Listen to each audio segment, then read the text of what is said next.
You may be seated. Thank you so much. I recorded this. I recorded it, and when I go speak at conventions from now on, I'm going to send this to them.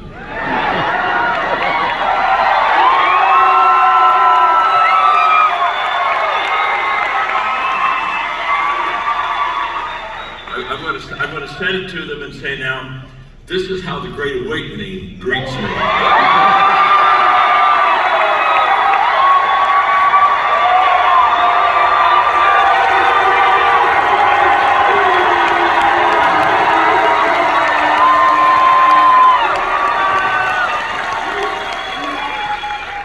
And I'll see if I can get them to get to the level of your. I'm so delighted to be with you today. It's such an honor to come and speak, and I just so value Jose and what he and his wife have done, and their leadership and their commitment, their commitment to you, their commitment to adding value to people and the values that they live. You have a wonderful organization. And I'm sure you're very proud. You should be very proud of it. If I were joining any company, the first question I would ask is, who are the leaders? Because you could only rise to the level of the leadership of that of the people. And I just want you to know here that at the Great Awakening, you have great leaders that are going to lift the lid for you to reach your successful. And so that's just fun. I just love that. I love that very much. Okay, let's get acquainted. My name is John, and I'm your friend. On the count of three, give me your name. 1, 2, 3. Nice to meet you. Nice to meet you. Well, my wife Margaret and I have been married for 53 years. We have 2 children. We have 5 grandchildren. Grandchildren are God's gift to you for not killing your children. It just lets your children live, and it gets to be pretty amazing. You're so young. I mean, you're so young. Look at you. You're young. And what you don't realize is that you have to be about 65 before you get wisdom. So many of you have a long time to wait. You know what I'm talking about? And God has a great sense of humor. When you're young, He gives you energy. When you're old, but you don't have wisdom. When you're old, you have wisdom, but you don't get any energy. And I'm going to read one thing to you that I'm going to teach. I'm so excited about sharing with you and teaching today. But let me read one thing. This will take me about 2 minutes, and it's going to explain life to you. Okay, so because we have questions about life and what's our purpose, etc. And this is just amusing. You'll enjoy it. So I'm going to, because I have wisdom. Okay. I'm going to explain life. In fact, look at your neighbor and say to them, you're about to understand life. Tell them that. You're about to understand life. In fact, look at your neighbor and say, why do you think I brought you here? Now you know, don't you? Now you know. Here we go. On the first day God created the dog, God said, sit all day by the door of your house and bark at anybody that comes by. I'm going to give you a lifespan of 20 years. The dog said, that's too long to be barking. Give me 10 years, I'll give you back the other 10. And God agreed. On the second day, God created the monkey. God said, entertain people, do monkey tricks, make them laugh.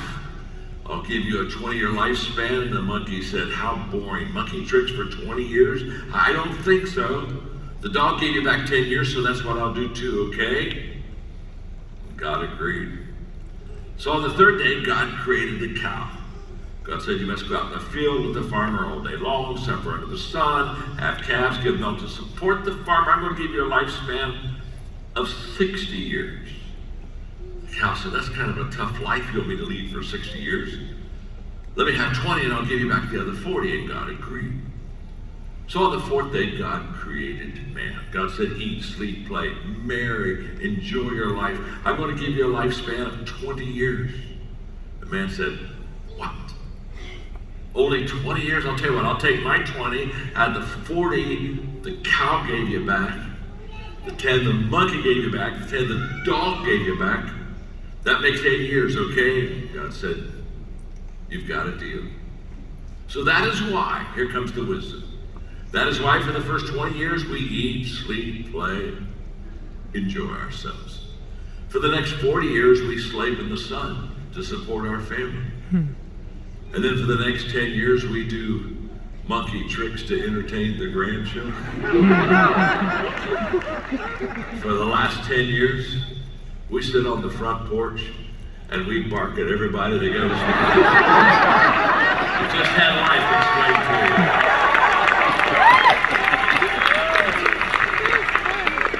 Again, I'm so honored and I'm so grateful to be with you, and I want to serve you and I want to add value to you, so let's get going right now. I want to talk to you on the subject, success. What is it? What is success? And how do I get it?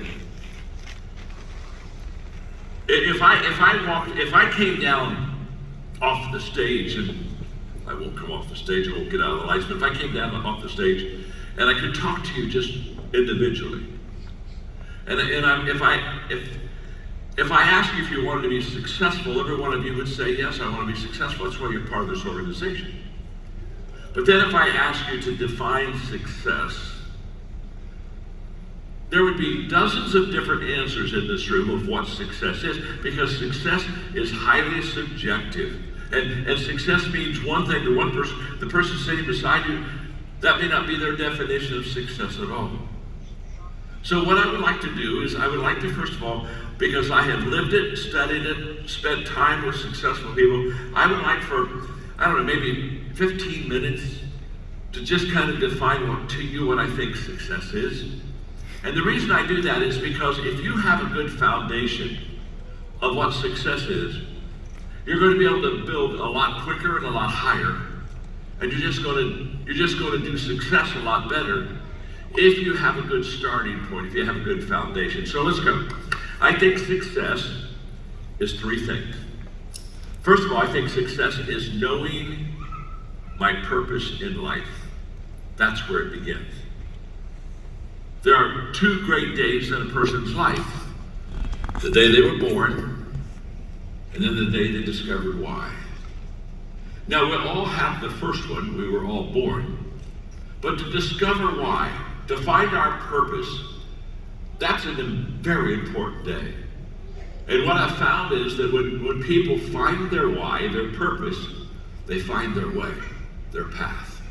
So what I would wish for all of you is for you to find your purpose in life. Because once you do, it's a life changer as far as your journey to becoming successful. So how do I find my purpose in life? That's the question.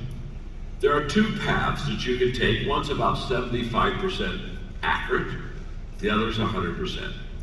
Let me talk to you about the first one.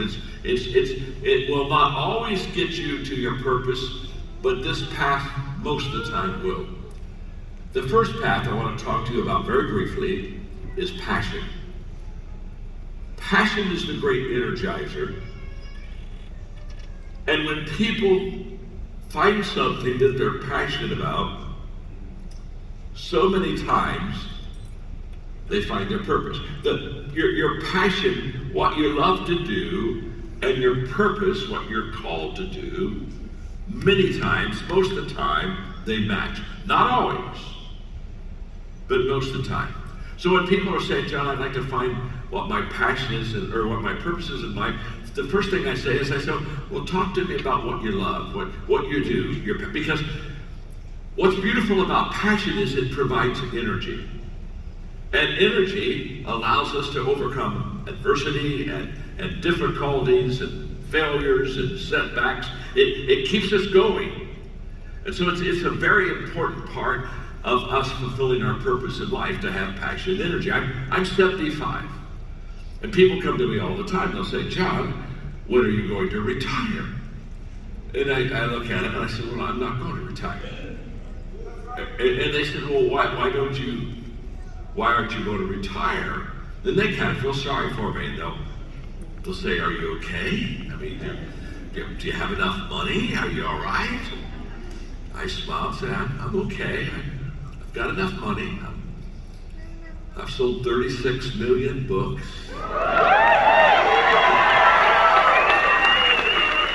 Do the math. I'm okay financially. Well, then they said, why don't you stop? It's because I'm passionate about what I do.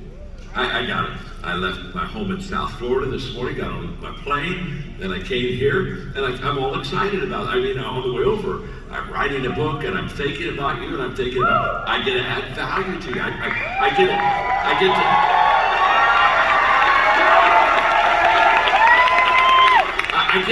get to meet new friends. I get to add value to you. I get to make a positive difference in your life. I get to put you on the pathway to success.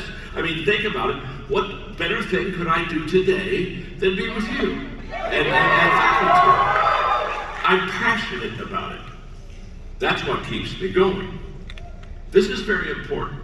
Now, if you're passionate about something, listen carefully, that you're not good at, don't make it a career. Make it a hobby. Because you have to be good at what you're passionate at, which takes me to the second path that will help you find your purpose. The first path is passion, and the second path is your strengths, your giftedness, your abilities. You and I were created by God to be good at what our purpose is. And the way that he helps us be good at what our purpose is he gives us gifts and strengths and abilities in line with what we should do. And so it's your strengths, that really helps you discover your purpose. This is amazing. This is life-changing once we begin to understand that what I'm good at is normally what I'm called to do. That's the way that it works. What are my strengths? Because that'll lead you to your purpose. Now, in our culture, we're taught to work on weaknesses, not on strengths. If you're in education, if you're in school, if you got an A in math and you got a C in language, they say, well, work on your language. And I'm here to tell you, that's a mistake.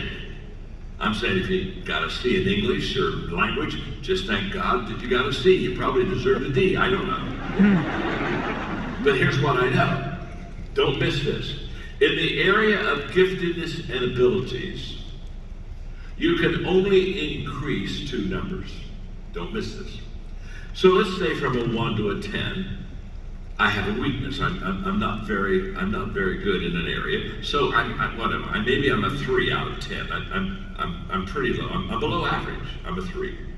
What that means is that if I work real hard, I could become a 4. Maybe I could become a 5.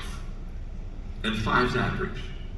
And people don't pay for average.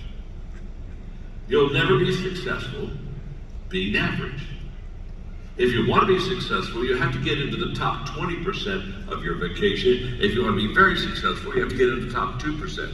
And the only way that you can get into the top 2% is to work on your strengths, not your weaknesses. See, if I work on my weaknesses, I can go from a 3 to a 4 to a 5. That's not going to accomplish anything for me. But if I work on my strengths, I find out what I'm good at. Let's say I'm a 6, I'm above average, a little bit above average. I'm a 6 or a 7. Well, what does that mean? I can become an 8, I can become a 9. Now, when I become a 9, people stand in line for 9s. And that's where you want to go. You really want to get into that top 20% for sure, 2% for greatness. And the only way that that can happen is to constantly work on your strengths. So, to find your purpose, because success, first of all, is knowing my purpose in life, I have to find my strengths. And if what I'm good at, I'm passionate about, I can almost promise you that you are going to have a very successful life. When I see people that are in their strength zone and they're and they're passionate about that strength zone, they become highly, highly successful. My father just passed away a couple years ago. He worked full-time up through his 95th year. And he was amazing. And in fact, we were having lunch one time when he was about 93, and he looked at me and said, John, look at me. He said, my greatest days are still ahead of me. And he's 93. Why? Because he was filled with passion. I know people 23 that can't say that. So, what am I passionate about? And is my passion matching what my strengths are? Because if that's the case, you will discover your purpose in life. That's the first part of what success is, knowing my purpose in life. The second part of success is about growing. Growing to my maximum potential. This is huge. I am known around the world for teaching and writing about leadership. But what I'm more passionate about than leadership is personal growth and development. I wrote a book several years ago called The 15 Laws of Growth.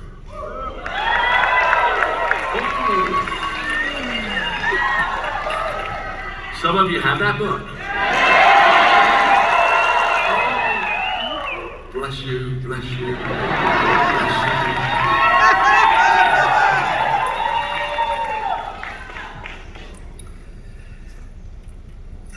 My life was changed at a breakfast when I was 25, and when my mentor asked me what my personal plan for growth was. And I didn't have one. I not only didn't have one, honestly, I didn't know I was supposed to have one. Nobody ever said, John, you need to have a personal plan for growth. In fact, when he asked me that question for the next few months, I asked my friends, I said, do you have a plan for personal growth? And I had no friends that had a plan for personal growth.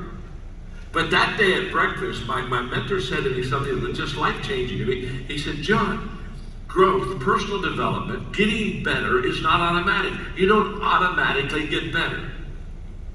Now, you automatically get older. Just keep breathing. You automatically get older, but you don't automatically get better. That was a life-changing discussion for me for two reasons. One is it emphasized that I needed to spend my life in personal development growth, which I have and I still do. And second, that I had to be very intentional. That greatness is not a result of just luck, or greatness is not a result of just hoping. Hope's not a strategy. Greatness is a result of being intentional. And so at 25, 50 years ago, I became intentional in my personal growth and development. And I still to this day live and work a personal growth plan. I still am learning. I'm still asking questions. I'm still reading. I'm still growing. I'm still listening to podcasts. I listened to 3 yesterday. I'm still asking questions. I'm still growing.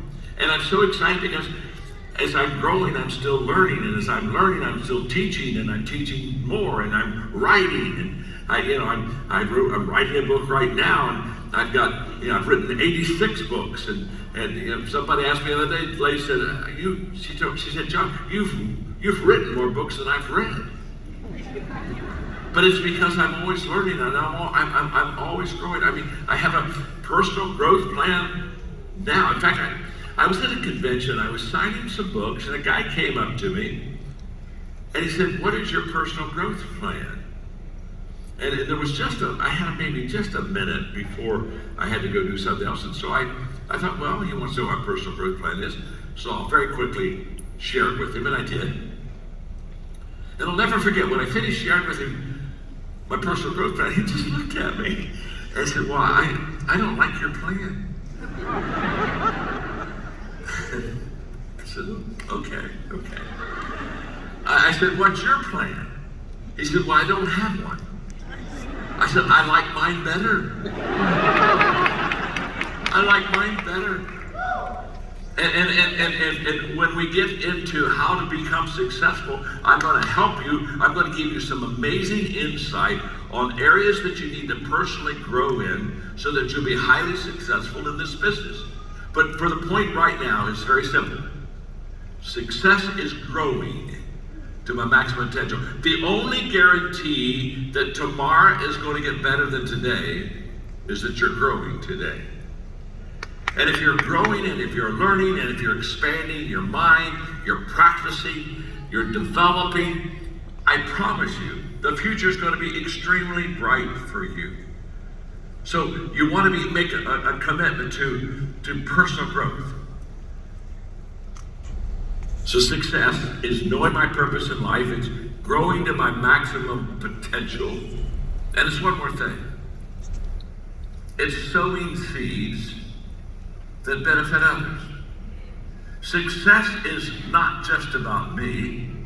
It's about others. It's about you.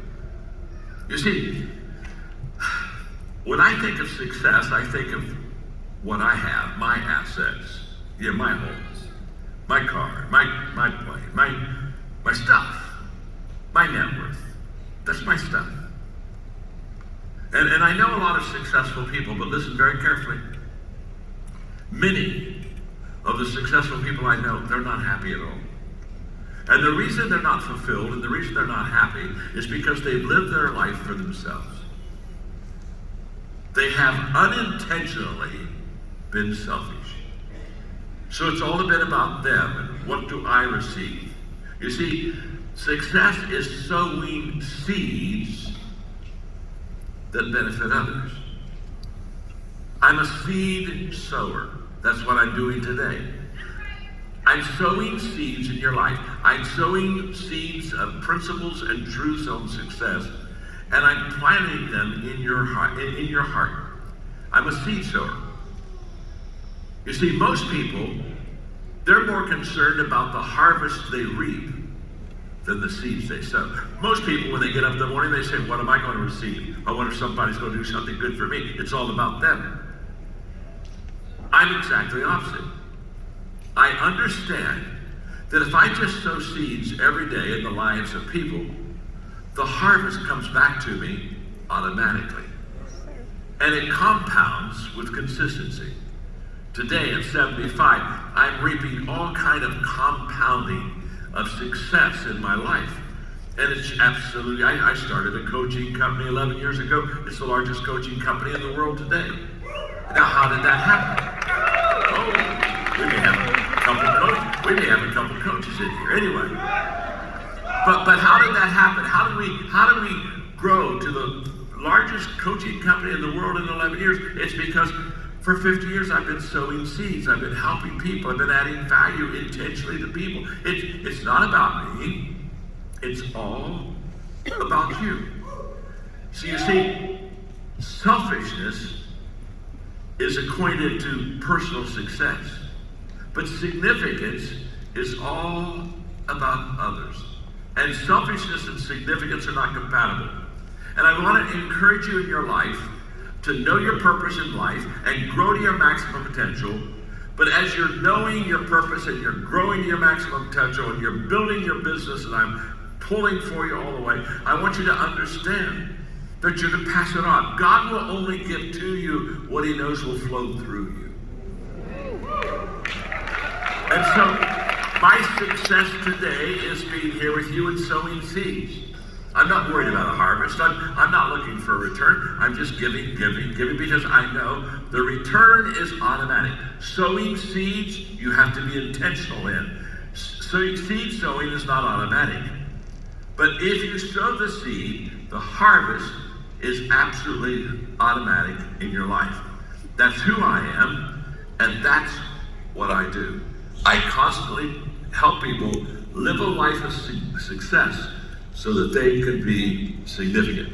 Now, I've defined success, knowing my purpose in life, growing to my maximum potential, and sowing seeds that benefit others. Let me drop one seed sowing act upon you right now. If you go to the App Store, you can get for free the Maxwell Leadership app, okay? Just go to the Maxwell Leadership app. It'll pull up for you. And on that app, you'll get our podcast, You'll get my Minute with Maxwell every day. You can just get all kind of free resources and things that will help you to really grow and develop in your life. Just go to the Maxwell Leadership app. I'm sowing seeds right now.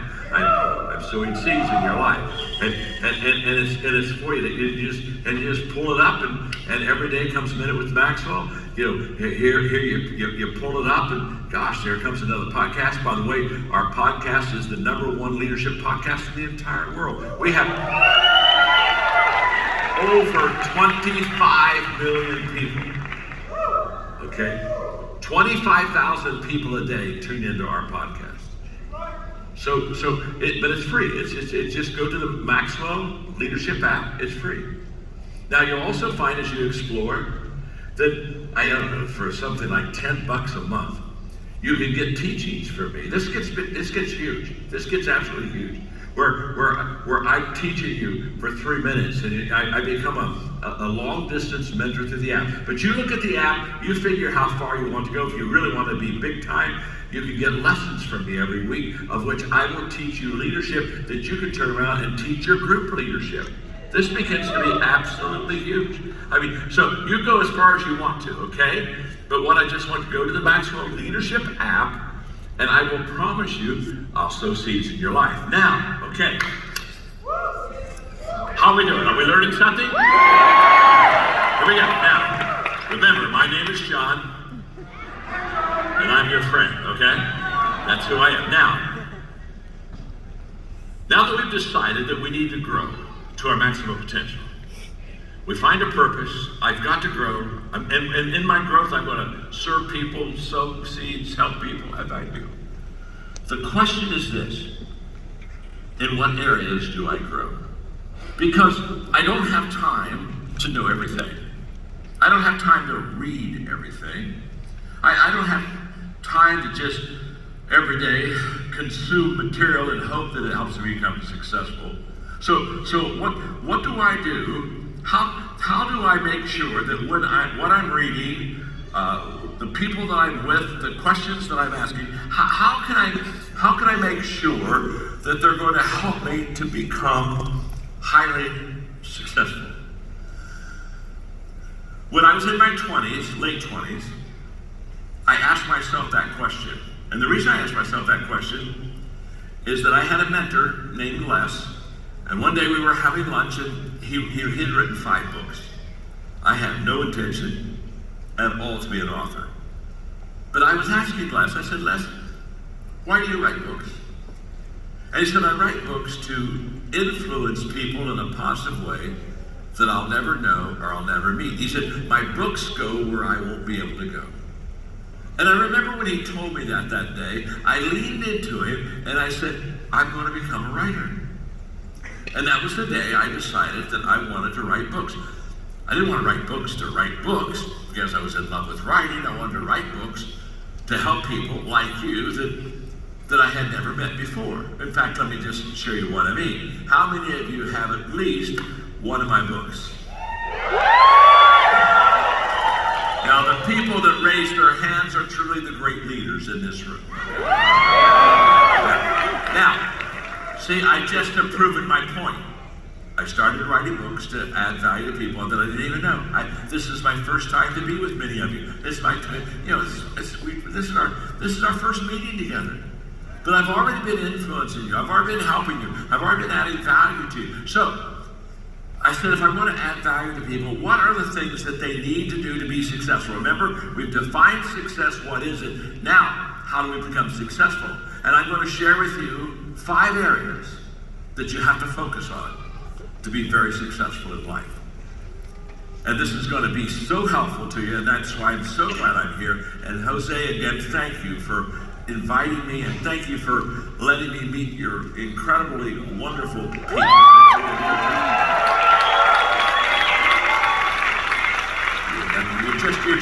You're so hungry.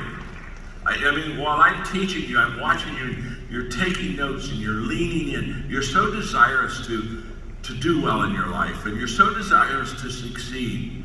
And you have no idea how that warms my heart, because I was there. 50 years ago, I was in your seat. And 50 years ago, I was at conferences like this, and I was taking notes, and I was asking questions, and I was hungry, just wanted somebody to walk into my life and say, John, if you'll just do this, you'll really do well with your life. So let me give you the 5 areas, okay? Again, when I started writing books, I picked these 5 areas because I think these are the ones that will make the biggest difference in your life. And I said, I'll write my books in these 5 areas. This is where I'll do most of our writing, most of my speaking. So here we go. In fact, let me give you a kind of a handle so that you'll remember this. Just think of the word clear, C-L-E-A-R. Each one of the 5 things will start with one of the letters of clear. So let's start with the letter C. To be highly successful, you really need to develop your communication skills. You need really to make a commitment to practice good communication, because all leaders have to cast vision. That's communication. All leaders have a story to tell. That's communication. In fact, Warren Buffett said the most important thing that you can learn to be successful is how to communicate. Now, he's a multi-billionaire, he's known in the financial world, but he didn't talk anything about finances. He said, if you really want to be successful, you've got to learn how to connect with people. You've got to learn how to communicate with people. You've got to be able to connect with people. So and by the way, I have a book coming out on communication in March. And I'm going to give it to you now, so you write it down. So in March, when it comes out, you get it on Amazon or wherever you get your books. And by the way, when you get the book, all of you, don't forget this. Don't forget this, because you're going to help me make this my 60th bestseller, okay? And when they asked me, how did your book do so well? I said, oh, don't you know the people, the Great Awakening?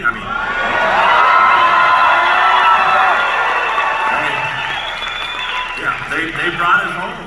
They brought it home for me. It's called The 16 Laws of Communication. And I'll give you, and again, there are 16 of them. Let me just quickly give you, one, okay? And it's called the law of connecting. And the law of connecting says, communicators know that it's all about others. Now, this is such an important law of communication. In other words, my time together with you today is not about me at all. It's about you. And yet, when most people start communicating, they're more concerned about themselves than the people they're communicating. They're saying, boy, I hope I do a good job, and I hope they like me, and I hope I look good, and it's all personal. And what you have to do to connect with people is realize it's not about you. It's about others. In fact, my greatest advice to anybody that wants to be a great connector, a great communicator, is very simple. Get over yourself. Just get over yourself. It's not about you. In fact, you ought to laugh more at yourself because everyone else is. It's all about the people. While I'm out here on stage, it's all about you. It's not about me. It's not about me. It's all about you. How can I serve you? What can I say? What can I teach? How can I invigorate your mind and your heart to want to do better and grow more? It's all about you. In the last year, I've had the opportunity to go to Nashville. The CEO of the largest writing company of Nashville writers, literally 25 years ago, built his company off of my books. And he got a hold of me recently, and he said, John, I built my business off of your books, and they really help me. And he said, because I'm a writer, a songwriter, and I have a writing company, he said, you ought to write some songs about your books so that people not only have the book, but they have the song if they want to. So they invited me to Nashville to come with all of these amazing writers. Writers for, my gosh, Carrie Underwood, Tim McGraw. They're all #1 writers. I go into the studio with these writers, and we're writing songs on my books, and I'm having a blast. I'm having so much fun. And one of the songs that we just wrote it, in fact, it'll come out. We're getting ready, we'll put an album of 8 songs out, probably late spring. But one of the songs we just wrote was entitled "Get Over Yourself." Isn't that fun? And it's off of the communication book. And the chorus is just jazzy. It's just, it is so much fun with a choir in the background. And the chorus just that basically says you got to find yourself to know yourself. You got to know yourself to be yourself. You got to be yourself to improve yourself. You got to improve yourself to get over yourself. You got to get over yourself to give yourself. You can't give yourself until you get over yourself. This is huge.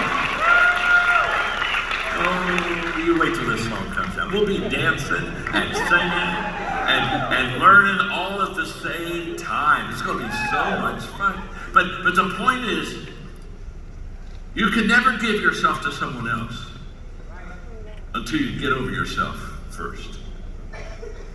It's not about me. It's all about you. It's back to what I said.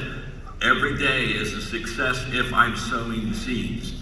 It's the seeds that I sow. It's serving you today. It's helping Jose and his team to go through with the vision of getting bigger and better and building this organization. It's all about you. So you got to get over yourself. So what does that mean? Well, that just means you're first. I was in Baltimore recently, and I was teaching.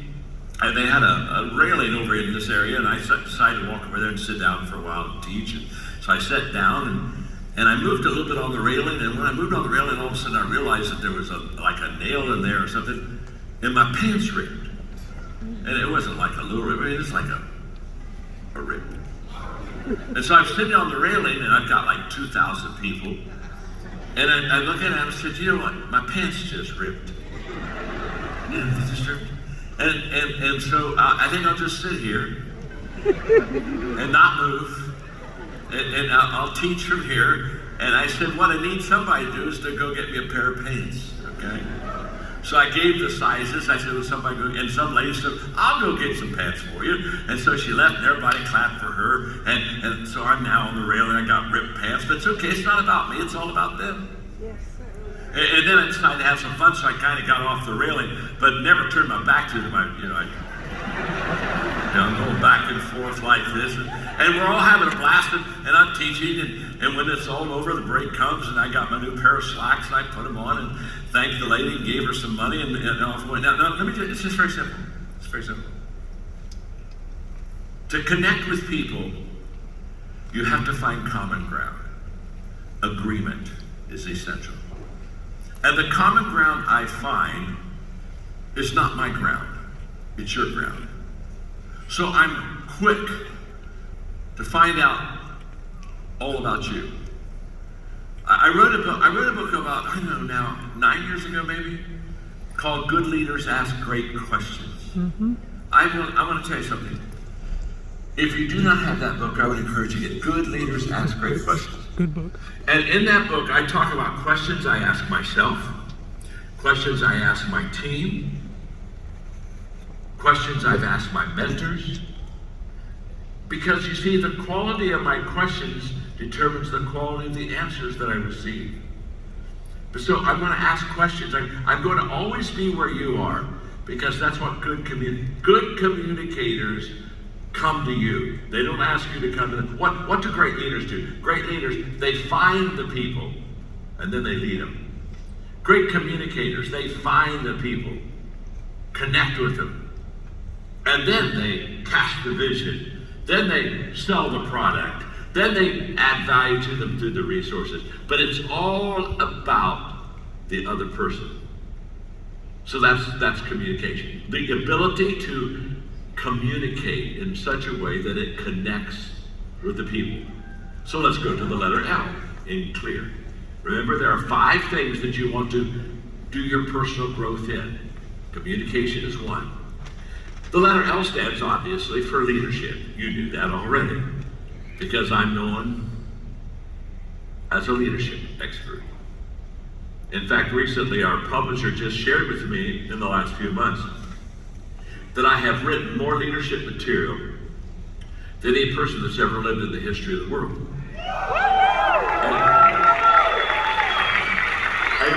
And when I was very surprised. I mean, when they told me that, I never, that wasn't my goal.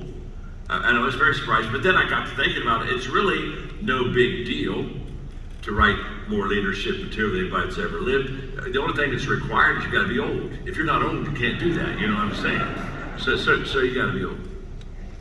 Now let's talk about leadership for a moment. I'm so passionate about this. And let me tell you why. When I was in my 20s, when I was your age, I came to a conclusion that I thought was true as a young person. Today I know it is very true at 75. Don't miss this. The statement that motivated me to learn leadership, teach leadership, write leadership, become a leadership guru was this statement. Everything rises and falls on leadership. Everything. The moment that I believed that and was convinced of it, I made a commitment. And my commitment was, if it's true that everything rises and falls on leadership, then I'm going to teach people how to lead, because no matter what their profession, no matter what their business, no matter what their job, if they know how to lead well, they'll succeed well. Everything rises. The best days are the days you have good leadership. The reason you're doing so well in this organization is you got good leadership. It rises. The momentum, the culture, everything is all about building great leaders and entrepreneurs. It's just a beautiful culture. Everything rises on leadership. And if leadership is bad, it all falls. I mean, leadership is either the greatest blessing to the people or it's the greatest curse. In fact, in the John Maxwell companies, we have a statement, and the statement is, everyone deserves to be led well. They really do.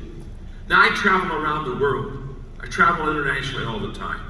And I go to countries where people are not led well. And I feel very badly for them because they're contained. They have lids on their life. They're not going to ever be able to reach their potential, not because they lack potential, but because the leadership lacks potential. In my book, The 21 Irrefutable Laws of Leadership, I talk about the law of the lid.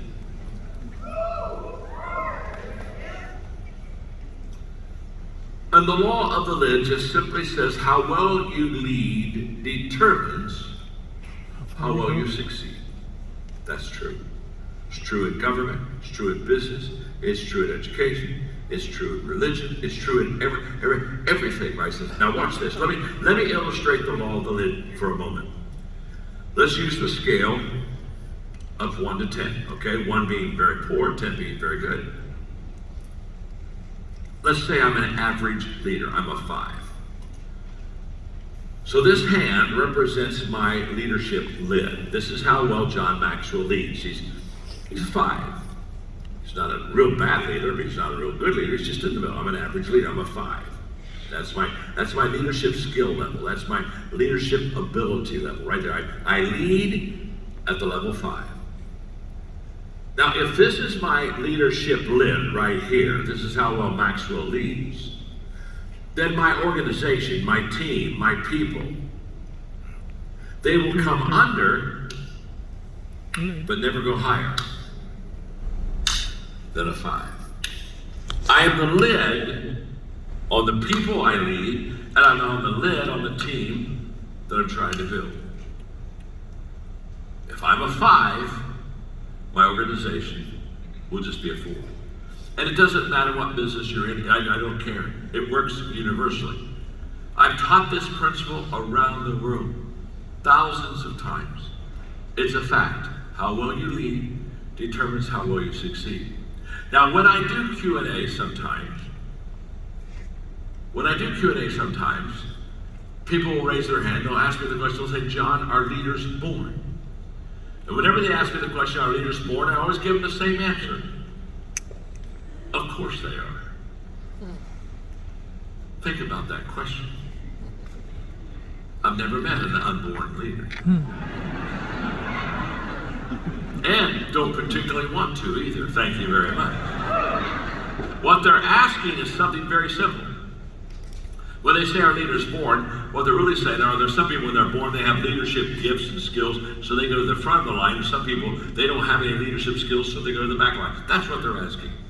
And what I want you to know today is this, and I can speak with authority because I have the largest leadership training organization in the world. We have trained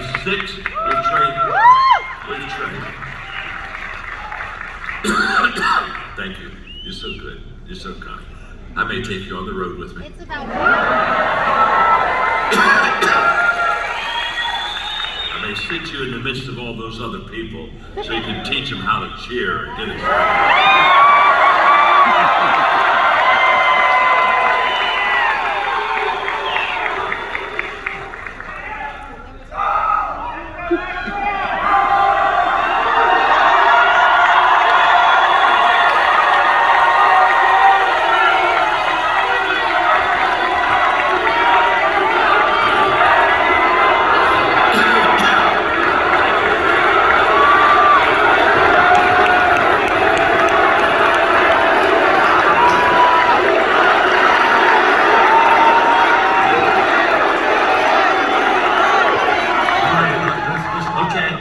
Decided I'm taking you on the road with me.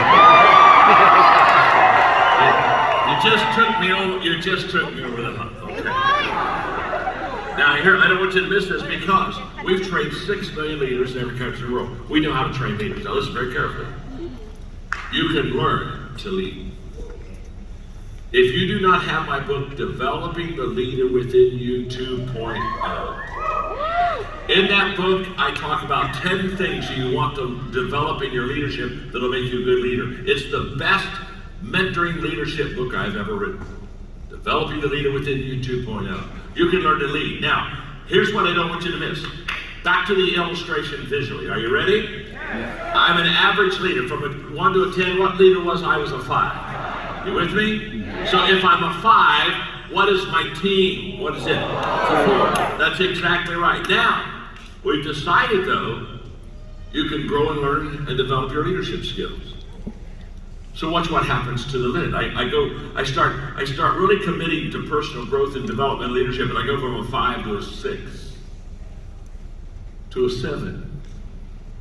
Wow, maybe over time I get to an 8. Now what have I done? I've lifted the lid of my organization. And guess what my people get to do? They get to go from a 4 to a 5 to a 6 to a 7. When you lift your own leadership skills and gifts, you lift the lid off of everyone else on your team and your organization. That's a life changer. Okay, now, I've got to hurry because I got 11 minutes and 9 seconds.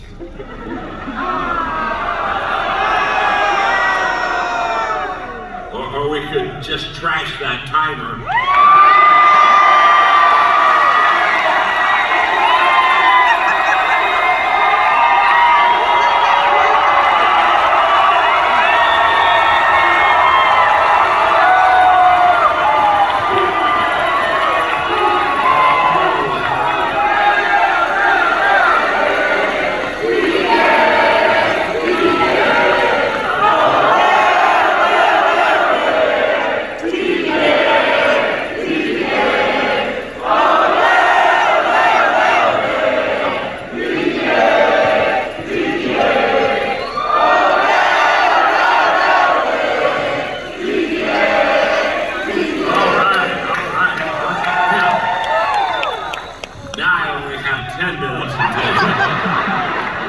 Here we go. Let's go to that E. I want to talk to you about equipping. Because what you want to do is you want to develop great teams. And if you really want to compound your organization, it's your ability to equip people and develop teams that will make you more successful in this business than anything else. Your ability to recruit, equip, and develop your people is absolutely essential for your success in this business.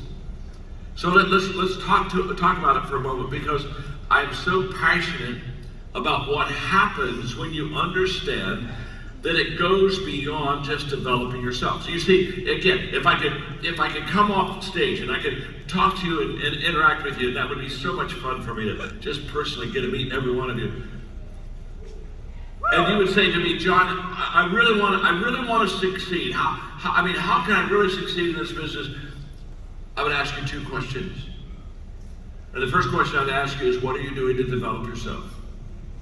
Because you cannot take your people where you have not gone yourself. You just can't. You teach what you know, but you reproduce who you are.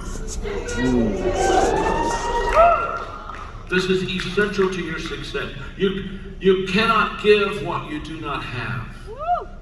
So you always develop yourself first. And it's not because you're selfish. It's because you have to develop yourself first so that you can provide what your people need for them to develop and grow. That makes sense. You with me? So I would ask you, what are you doing to develop yourself? But then the second question I would ask you is, what are you doing to develop your team? What are you doing to take your team to a whole new level? I wrote a book several years ago called The 17 Laws of Teamwork.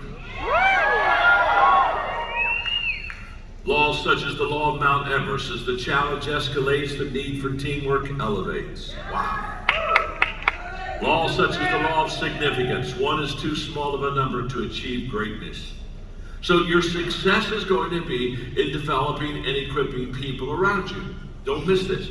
Here's what I want you to know. When you develop yourself and you really work hard at maximizing your potential, you add. You will always add, so that means you'll always have some degree of success. But when you develop people and equip them that are around you and develop good teams, you multiply. And what you want to do is you want to go into the compounding season of your life. You want to multiply. You want to be able to have people do what you can do, so that all of a sudden you can reach more people and change more lives and add value to so many more.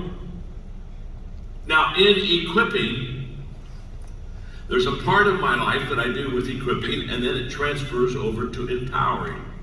And I'm going to take a couple of minutes, and I'm just going to give you these 5 steps, because these 5 steps are so essential to, again, you being a good equipper. And what's beautiful is, every one of these steps I give you now, you can do. They're not complicated. They're not hard to understand. They're very simple. In fact, before I give you these 5 steps of equipping / empowerment, before I give you these 5 steps, look at your neighbor and just say, even you can do this, okay? Even you can do this. Yeah, even you. Even you can do this. Even you can do this. We will see. All right, are we good? Here we go. 5 steps to equipping people. Step number 1, I do it. Before I equip you to do something, I have to be good at it myself. I have never understood people who teach other people how to do something that they're not any good at. I mean, you came to hear leadership from me. You came to hear teamwork from me. You came to hear success from me because I'm good at it. I'm really good at it. None of you came today and said, I hope John teaches us to do ballet. I'm not a ballet dancer. You understand? I'm too fat. I'm too slow. I'm too old. I'm too awkward. I'm too everything. I'm not a ballet dancer. See, nobody ever comes and says, please, John, teach us the keys to being a great ballet dancer. You see, I teach you in the area of my strength. I teach you in the area that I'm really good at. I'm really good at leadership. I'm really good at teamwork. I'm really good at these things. So I teach you that now. So stage 1 is I do it. If you can't do it well, don't train somebody else to do it poorly. Period. You're not going to reproduce yourself as far as greatness is. So I do it. So the first key of equipping is you gotta master it yourself. Get good at what you're going to train others to do. Step 2, I do it and you are with me. I call that the power of proximity. There's great power when people come together and spend some time together And especially if we spend some time together on the purpose of me equipping you to succeed in this business. And so now you're with me and you're watching me as I recruit. You're watching me as I make presentations. You're watching me. Leadership is visual. It's visual. 89% of everything you and I know in life, we learn visually through our eyes. 10% through our ears and 1% through the other senses. Leadership is highly visual. People do what people see. They always have, they always will. So stage 2 is I do it, and you're with me, you're watching me, you're observing. And by the way, when I finish doing it, we go out, you ask questions, you follow me, and I say, well, here's why I did that. We have some interaction where I'm now teaching you off of the questions you're asked as you visually watched me. And I visually become your model. I visually become your example until I feel that you really are starting to catch on how this works. Then there comes a time I go to stage 3. I now hand the baton off of you, and you do it, and I'm with you. We're still close. We're still together. But now, instead of me leading the presentation, you're leading the presentation. And I become your coach now. I'm watching you. And after every session, we get together maybe for 15 minutes, a cup of coffee, and I say, now, when you made that presentation, let me give you 2 things that'll help you make a better presentation. And I tweak you, and I coach you. That's an important part of equipping. So I do it, you're with me, you do it, I'm with you. Stage 4 is you do it. There comes a time when I say, you're ready. You don't need me anymore. You understand it, you're good at it. You're going to recruit people because of it. You're going to be able to build a team, and I release you. Now we're not together. You now you do it. Now here's the key. Do not miss this, because this is what's so important. Here's the key. Most people stop equipping at that stage. They say, "Wow, I just equipped Mary. My gosh, look at her. Look how good she's doing." There's a stage 5 where all the stage 5 is the magic. Stage 5, I wish I had an hour to teach stage 5. Stage 5 is where it happens. Stage 5 is the magic. Do not miss this. This is huge. Here we go. Stage 5 is you do it, and someone is with you. In other words, you have never equipped somebody until the person you have equipped is equipping somebody. That's where the multiplication. If you stop at stage 4, you add. If you go through stage 5, you multiply. The secret sauce of equipping is stage 5. In 19 years, I started with 3 people, and in 19 years, we trained 6 million leaders in every country of the world. How did we do that? How did we do that? We did it because we understand stage 5. We understand that I never equipped you until you're equipping somebody. In fact, when I get ready to equip you, we have an understanding on the front end. I'll sit down with you and say, okay, we're ready. Maybe we're going to be spending a couple months doing the equipping here. I'm going to equip you, but here's what I want you to understand. When I'm done with you, you equip somebody. In fact, what I do is I ask them, who are you going to equip when I'm done with you? Because I want not only children, I want grandchildren. And I want great-grandchildren. And I want great-great-grandchildren. I want that constantly to be working and multiplying. Okay. So the E stands for equipping, the L stands for leadership, the C stands for communication. Somebody's listening. This clock's been on 3 minutes and 22 seconds for the last 5 minutes.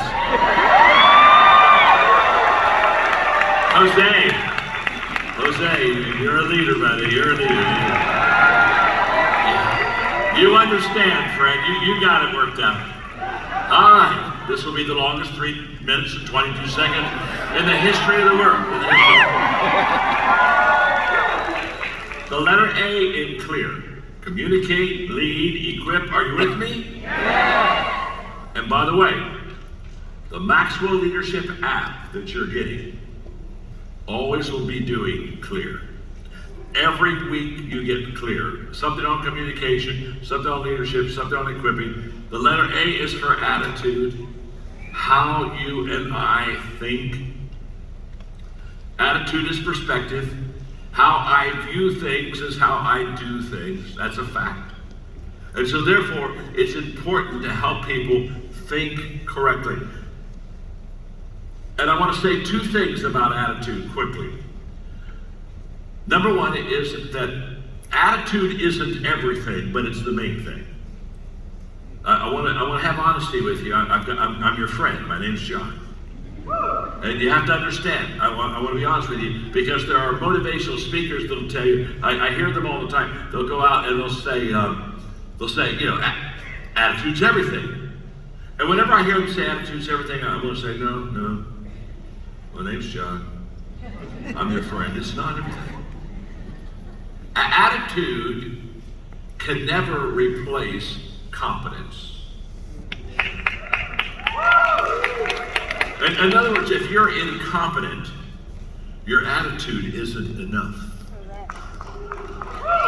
If you're incompetent, you're not going to build a business. You've got to be good in your skill set. Attitude won't make up for a lack of skills. Are you with me? Yes. So don't get lazy and say, well, I don't really know the business well, but I've got a great attitude. You see, if you have a great attitude but you're incompetent, the good news is when you're fired, you'll be happy. You'll go around saying, oh my gosh, I freed up my schedule. Oh my gosh, I got all kind of freedom. Attitude cannot replace experience. Never has, it never will.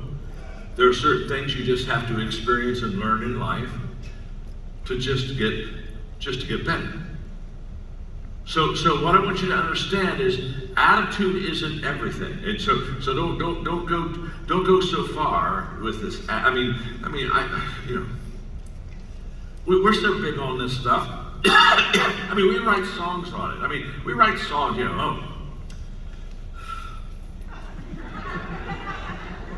I believe I can fly.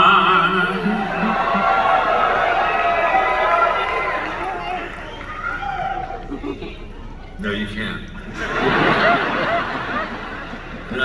My name's Sean. I'm your friend. You can't fly. I don't. No matter how long the runway, I don't care. No matter how long the runway, flap those arms all you want to. You ain't getting up in the air. You can't fly. Okay. It's okay. It's all right. Again, back to my ballet dance. If I told you I believed I could be a world-renowned ballet dancer, you just look at me and say, the man's delusional. Belief is so essential. Belief isn't everything. You have to put with a great attitude, which is so important in your life. You have to, with a great attitude, apply yourself and develop your skill set.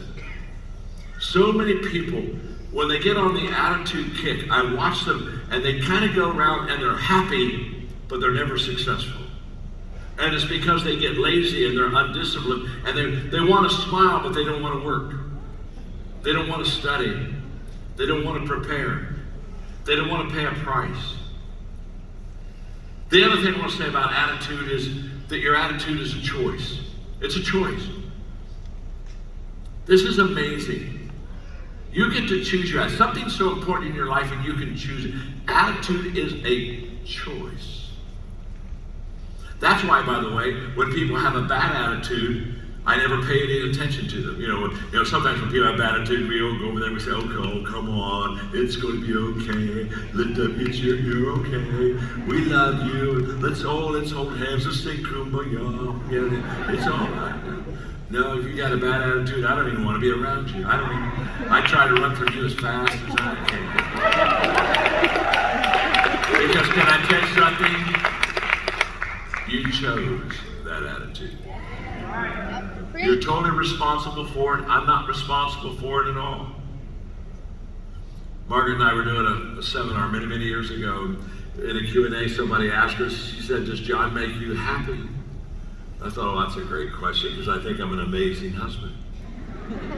And Margaret looked right back at the lady that asked it, and she just quickly, she said, no, she said, John doesn't make me happy. And it got real quiet. I'm like, oh my God. and I looked at her, and I said, honey, sweetheart, hey, baby.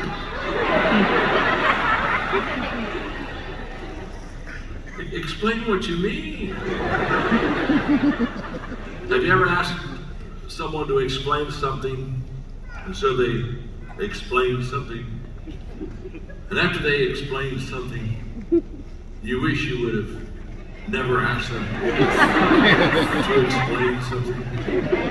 Because when I asked her to explain it, she said, well, sure, I'll do that. She looked at the glaze, and I realized in the first 6 months of our marriage, he would never make me happy. Now, I don't know if you have the gift of discernment, but we're going downhill very quickly.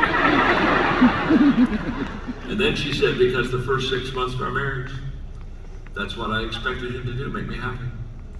I was teaching school. He was in ministry. I'd come home from school and say, we'll have dinner tonight. He'd call me and say, honey, I'm at the hospital. Somebody got hurt. I'm not going to be able to be for dinner. I had a break. She said, I kept saying, he'll make me happy. He'll make me happy. She said, about 6 months of our marriage, one day I awakened and I said to myself, my husband will not make me happy. I'm the only person in this world who can make me happy. And then she said, and the day I decided to make me happy, he has added immeasurably to my happiness.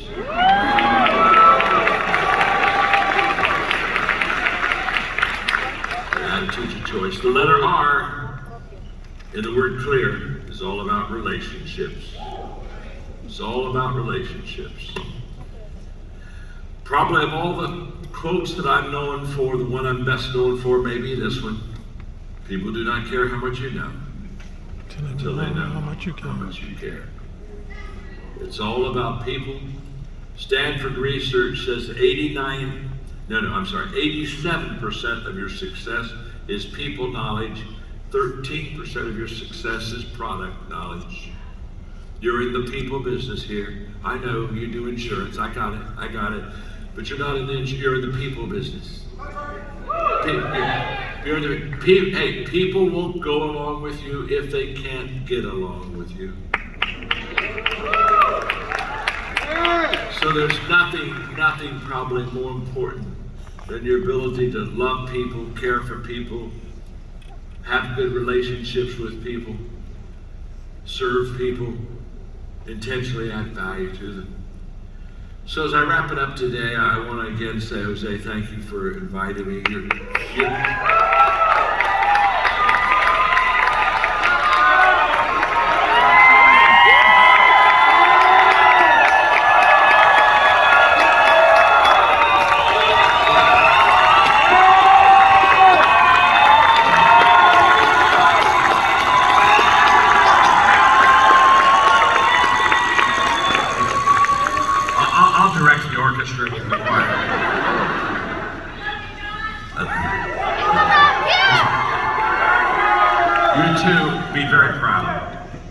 Be very, very proud. Like begets like. And your heart is their heart. And your values are becoming their values. And your passion is becoming their passion.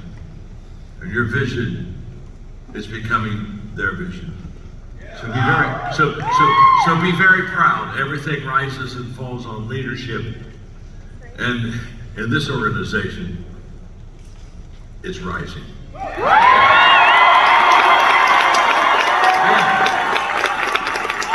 And for all of you,